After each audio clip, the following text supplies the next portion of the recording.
اگر آپ یہ پہچاننا چاہتے ہیں کہ اللہ تعالیٰ آپ پہ راضی ہے کہ نہیں، تو 3 نشانیوں پر ہر وقت نظر رکھا کریں۔ وہ کون سی 3 نشانیاں ہیں؟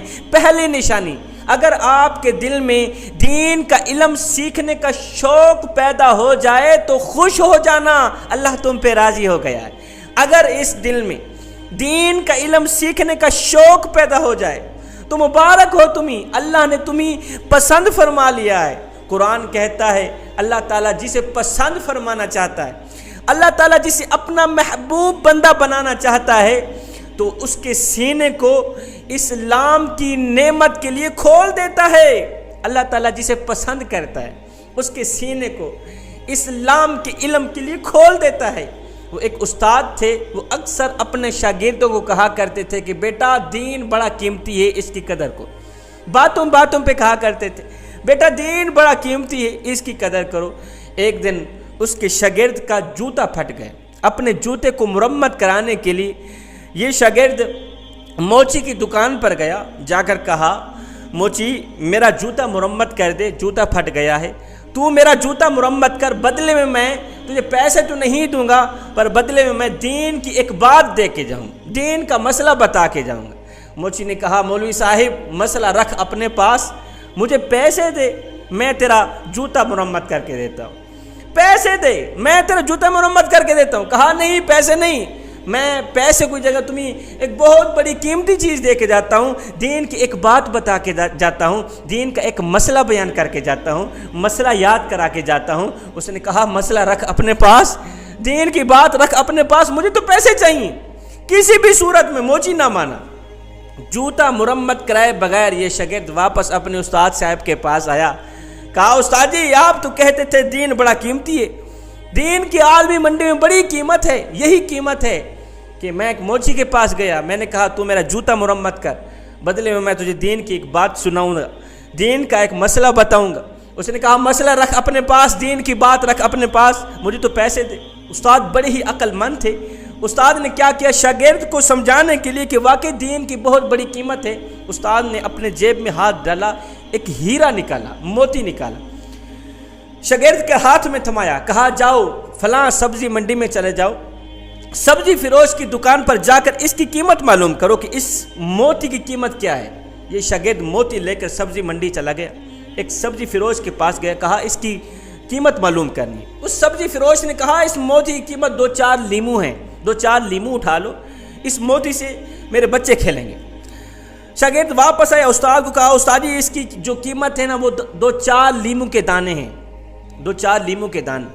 استاد نے کہا بچے اب اس طرح کرو، اس موتی کو سنار کی دکان پر لے جاؤ، وہاں جا کر اس کی قیمت معلوم کرو۔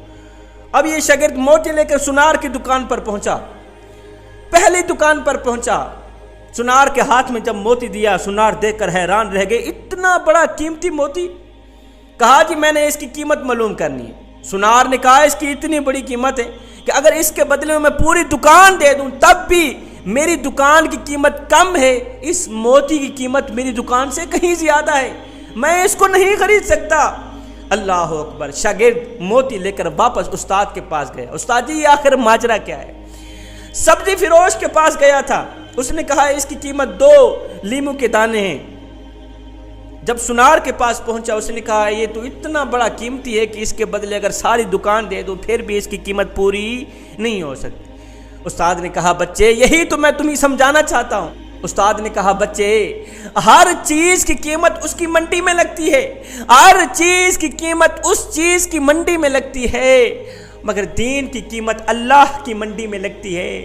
دین کی قیمت اہل علم لوگ ہی سمجھتے ہیں، اور دین کی قیمت نبی، رسول، پیغمبر، صحابہ، تابعین، تبع تابعین، غوث، کتب، ابدال، اللہ کے ولی ہی جان سکتے ہیں کہ دین کی قیمت کیا ہے، اور جاہل بندہ کیا جانے کہ دین کی قیمت کیا ہوتی ہے۔ دوسری نشانی، اگر آپ کے اندر نرمی آ گئی ہے، اگر آپ کا دل نرم ہو گیا ہے تو جان لینا اللہ تم پہ راضی ہو گیا ہے، اللہ نے تمہیں پسند فرما لی۔ اگر آپ کا دل نرم ہو گیا، دل موم ہو گیا، اس دل میں رحم آ گیا مخلوق خدا کے لیے، تو جان لینا اللہ تعالیٰ جس بندے کو اپنا محبوب بندہ بنانا چاہتا ہے، جس بندے کو پسند فرمانا چاہتا ہے تو اس کے دل کو نرم کر دیتا ہے۔ اب ہمارے دل نرم تو نہیں، ہمارے دل تو پتھر دل ہے۔ اب اس پتھر دل کو نرم کرنے کا بھی ایک نسخہ ہے۔ صحابہ کرام نے میرے کریم نبی سے پوچھا، آقا اگر دل پتھر بن جائے تو اس پتھر دل کو نرم کرنے کا کوئی نسخہ بتا دیں۔ میرے کریم نبی نے فرمایا، صحابہ خدا نہ کرے اگر تمہارا دل پتھر بن بھی جائے تو اس پتھر دل کو نرم کرنے کے لیے، اس پتھر دل کو موم کرنے کا ایک ہی نسخہ ہے، وہ ہے مسکینوں کو کھانا کھلانا، وہ ہے یتیموں کے سروں پر شفقت بھرا ہاتھ رکھنا۔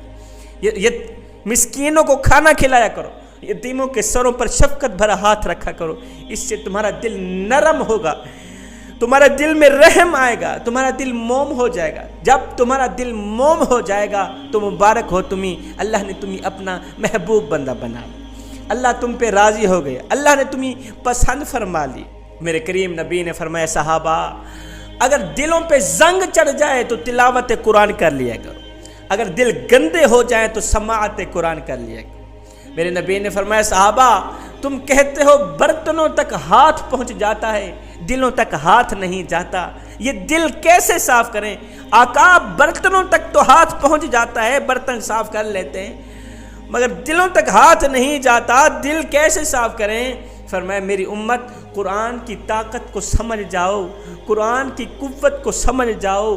فرمایا، جس جگہ مومن کا ہاتھ نہ پہنچے وہاں میں محمد کا قرآن پہنچ جاتا ہے۔ تیسری نشانی، اگر آپ کے دل میں مسلمانوں کے لیے خیر خواہی آ جائے، مسلمانوں کے لیے تڑپ آ جائے، رحم دلی آ جائے، جب آپ دوسروں کے دردوں کو اپنے درد سمجھنے لگ جاؤ، جب تم دوسروں کی پریشانیوں کو اپنی پریشانی سمجھ کر ان کا حل نکالنے لگ جاؤ تو پکا یقین کر لینا اللہ تم پہ راضی ہو گیا۔ یہ تینوں نشانیاں جب تمہیں اپنے اندر نظر آئیں تو پکا یقین کر لینا تمہاری ہر دعا قبول ہوگی، کوئی بھی دعا رد نہیں ہوگی۔ ان تینوں نشانیوں کو جب تم اپنے اندر دیکھو گے تو پھر اللہ کی نافرمانی نہیں کرو گے، پھر ہاتھوں سے ڈنڈی نہیں مارو گے، ان ہاتھوں سے کسی کو ایذا نہیں دو گے، اللہ اکبر ایڑھی مار کے نہیں چلو گے، یہاں حسد نہیں رکھو گے، بغض نہیں رکھو گے، یہاں منافقت نہیں رکھو گے، پھر کوئی گناہ نہیں کرو گے جب تم یہ تینوں نشانیاں اپنے اندر پاؤ گے۔ حضرت سیدنا عمر فاروق رضی اللہ تعالیٰ عنہ ایک مرتبہ میرے نبی کی خدمت میں حاضر ہوئے، دیکھا آقا رو رہے ہیں۔ حضرت عمر فاروق نے آقا کے رونے کی وجہ پوچھی، آقا خیر تو ہے، کیوں رو رہے ہیں؟ میرے نبی نے فرمایا، عمر ابھی حضرت جبریل میرے پاس آئے تھے، کہا آقا جو بندہ کلمہ پڑھ لیتا ہے پھر کلمہ پڑھتے پڑھتے اس کے بال سفید ہو جاتے ہیں یہاں تک کہ وہ بوڑھا ہو جاتا ہے تو اس بوڑھے کو عذاب دیتے ہوئے اللہ تعالیٰ کو حیا آتی ہے۔ عمر میں اس بات پہ رو رہا ہوں کہ میرے اللہ کو تو بوڑھے بندے کو عذاب دیتے ہوئے حیا آتی ہے، مگر بوڑھے کو اللہ کی نافرمانی کرتے ہوئے حیا نہیں آتی۔